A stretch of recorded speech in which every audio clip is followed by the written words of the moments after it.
Matti muuttaa uuteen asuntoon. Osa 2. Huonekalujen hankinta, sähkösopimus ja juoksevat asiat. Matti muutti vihdoin uuteen asuntoon. Jos haluat nähdä, miten Matti löysi tämän asunnon, katso edellinen video oikeasta yläkulmasta. Mutta nyt Matilla on iso ongelma. Asunto on täysin tyhjä. Asunnossa ei ole sänkyä, ei pesukonetta, ei nettiä, eikä edes sähköä. Suomessa asuminen vaatii monia sopimuksia ja byrokratia voi joskus olla vaikeaa. Tässä videossa opit selviytymään Suomessa, kun muutat uuteen kotiin. Opit tekemään sähkösopimuksen, ostamaan huonekaluja ja ymmärtämään vaikeita sanoja, kuten omavastuu, osamaksu ja pörssisähkö. Ota kuppi kahvia ja aloitetaan. Kohtaus 1. Sähkösopimus. Suomessa jokaisen asukkaan täytyy itse tehdä sähkösopimus. Sähkö on nykyään kallista, erityisesti talvella, joten Matin täytyy valita sopimus tarkasti. Vaihtoehtoja on monia. Ennen kuin Matti muuttaa, hän vertailee eri yhtiöiden hintoja netissä. Hän löytää sähköyhtiön nimeltä Pohjolan sähkö. Heillä näyttää olevan hyvät hinnat. Matti päättää soittaa Pohjolan sähkön myyntipalveluun tehdäkseen sopimuksen. Dialogi Matin ja Pohjolan sähkön asiakaspalvelijan välillä puhelimessa. Pohjolan sähkö, kuinka voin auttaa? Moi! Mä muutin just uuteen kämppään ja mä tarttisin sähkösopparin. Selvä juttu. Onnea uuteen kotiin. Haluut sä määräaikaisen sopparin vai pörssisähkön? Mitä eroa niillä on? Paljonko ne maksaa? Määräaikainen soppari on voimassa 2 vuotta ja hinta on aina sama. Se on nyt 9 senttiä kilowattitunnilta. Pörssisähkön hinta taas vaihtelee joka tunti markkinoiden mukaan. Okei. Paljonko se pörssisähkö maksaa keskimäärin? Ja mikä on marginaali pörssisähkösopparissa? Meidän marginaali on 0,5 senttiä kilowattitunnilta. Lisäksi molemmissa sopimuksissa on perusmaksu. Paljonko perusmaksu on? Perusmaksu on 3 euroa ja 90 senttiä kuusi.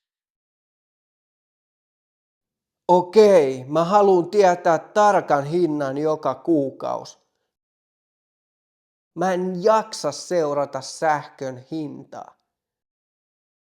Mä otan sen määräaikaisen sopparin. Kiitti. Sopii hyvin. Laitetaanko sähköt päälle heti tänään? Joo, mielellään. Täällä kämpäs on vähän pimeetä. Kohtaus 2. Kotivakuutus. Sähköt ovat nyt päällä, mutta Matilla on vielä toinen tärkeä puhelu. Matin vuokranantaja on kirjoittanut vuokrasopimukseen tiukan säännön. Matilla täytyy olla laaja kotivakuutus. Vakuutus korvaa esimerkiksi silloin, jos asunnossa tapahtuu vesivahinko tai jos Matin kallis tietokone menee vahingossa rikki. Dialogi puhelimessa vakuutusmyyjän ja Matin välillä. Vakuutusyhtiöturva, Maija puhelimessa. Moi, täällä on Matti Meikäläinen. Mun pitäisi ottaa laaja kotivakuutus uuteen kerrostaloasuntoon. Tehdään heti tarjous. Mikä sun uuden asunnon osoite ja neliömäärä on? Osoite on Kirkkokatu 1, asunto B14. Se on Kallios, Helsingissä. Ja asunnos on 45 neliöä. Selvä. Laaja kotivakuutus tähän asuntoon maksaa 15 € kuukaudessa. Omavastuu on 150 €. Anteeksi, mitä omavastuu tarkoittaa?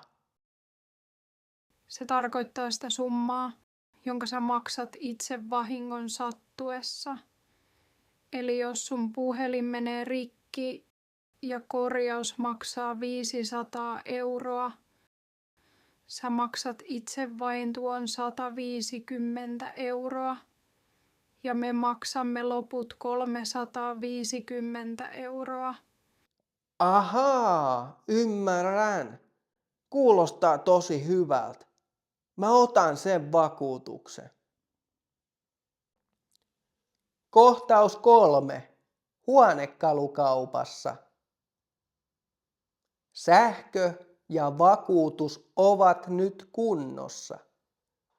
Nyt Matti tarvitsee sängyn ja sohvan, jotta hänen ei tarvitse nukkua kovalla lattialla. Matti menee isoon huonekalukauppaan etsimään edullisia vaihtoehtoja. Uudet huonekalut voivat olla kalliita, joten Matin täytyy miettiä budjettia. Dialogi Matin ja huonekalumyyjän välillä. Moi. Tarvitsetko sä apua? Moi. Joo, mä tarvitsen uuden sängyn ja sohvan. Tästä löytyy erittäin hyvä sänky. Se on 160 senttiä leveä ja sopii hyvin pieneen asuntoon. Tää on tosi pehmeä. Mä tykkään tästä. Entä toi harmaa sohva? Onks sitä varastossa? Tota sohvaa ei valitettavasti ole varastossa.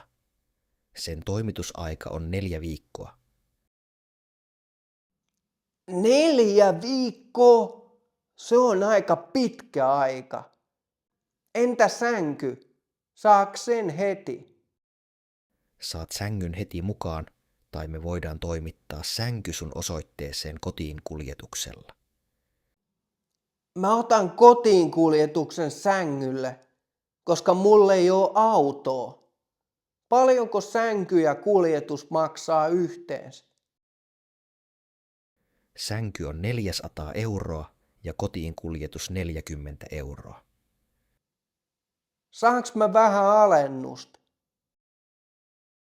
Voin antaa sulle kuljetuksen puoleen hintaan, eli yhteensä 420 €. Kuulostaa reilut. Mitkä maksuvaihtoehdot teillä on? Sä voit maksaa nyt heti kaiken kortilla, tai sä voit ottaa osamaksun. Osamaksulla sä maksat esimerkiksi 40 € kuukaudessa. Mä maksan mieluummin kaiken kerralla nyt. Mä ostan sen sohvan vähän myöhemmin muualta. Kohtaus 4. Tori.fi ja käytetty pesukone. Matti haluaa säästää rahaa. Kaikkea ei todellakaan tarvitse ostaa uutena. Suomessa on erittäin suosittua ja ekologista ostaa käytettyjä tavaroita netistä, esimerkiksi tori.fi-sivustolta. Matin asunnossa on paikka pesukoneelle ja Matti löytää netistä sopivan pesukoneen. Hän soittaa ilmoituksen myyjälle. Dialogi puhelimessa Matin ja myyjän välillä. Haloo, Ville. Moi Ville, täällä Matti. Mä soittelen siitä tori.fiin pesukoneesta. Onks se vielä vapaana? Joo, on se vielä täällä. Ootko sä kiinnostunut? Oon kyllä. Onks se täysin ehjä? Toimiiko se normaalisti? Toimii tosi hyvin, linkous ja kaikki. Se on vaan 2 vuotta vanha. Mä myyn sen, koska mä muutin. Ja se ei mahdu mun uuteen kylppäriin. Okei, sä pyydät siitä 80 €. Lähteekö se 60 €, jos mä haen sen heti tänään? Tehdään kompromissi. Saat sen 70 €, jos tuut hakemaan sen tänä iltana. Nouto onnistuu kello 6 jälkeen. Asun ihan tässä Kallion lähellä. Sopii.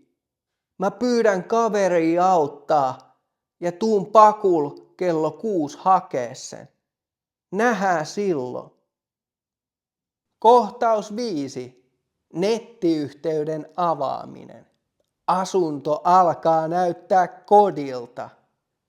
Sänky tulee huomenna ja pesukone on haettu.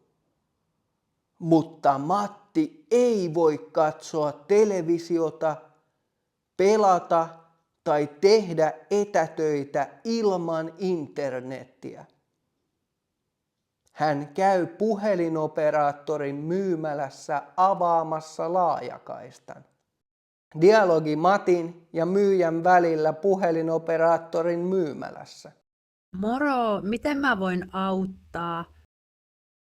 Terve! Mä tarttisin laajakaistan uuteen kotiin. Osoite on Kirkkokatu 1, B14, Helsinki. Katsotaanpa koneelta. Joo, teidän taloyhtiön saa nopean valokuidun. Millaisen nopeuden sä tarvitset? Riittääkö 100 megabittiä sekunnissa vai haluatko nopeamman? Mä katon aika paljon videoita ja teen välillä etätöitä. 100 megaa varmaan riittää. Paljonko se maksaa kuussa? Se maksaa tasan 25 € kuussa. Ja meillä on nyt kampanja. Avausmaksu on 0 €. Tarvitsetko sä myös uuden reitittimen? Reitittimen? Tarkoitat sä VLAN-boksia? Sellaista, joka jakaa langattoman verkon? Joo, juuri sitä. Jos sulla ei ole omaa reititintä, sä voit ostaa tämän laitteen meiltä. Se maksaa 50 €. Se on tosi helppo asentaa. Laitat vaan piuhan seinään. Laita se samaa pakettiin, kiitti. Nyt mun koti alkaa olla vihdoin valmis. Kohtaus 6. Huoltoyhtiö. Uusi koti on melkein valmis, mutta Matilla on kylmä. asunnon lämpöpatteri ei toimi. Lisäksi Matin nimeä ei ole vielä asunnon ovessa. Matin täytyy tehdä muuttoilmoitus ja soittaa talon huoltoyhtiöön. Huoltoyhtiö pitää huolta rakennuksesta ja tekee pienet korjaukset ilmaiseksi. Dialogi puhelimessa Matin ja huoltomiehen välillä. Kallion kiinteistöhuolto. Jari puhelimessa.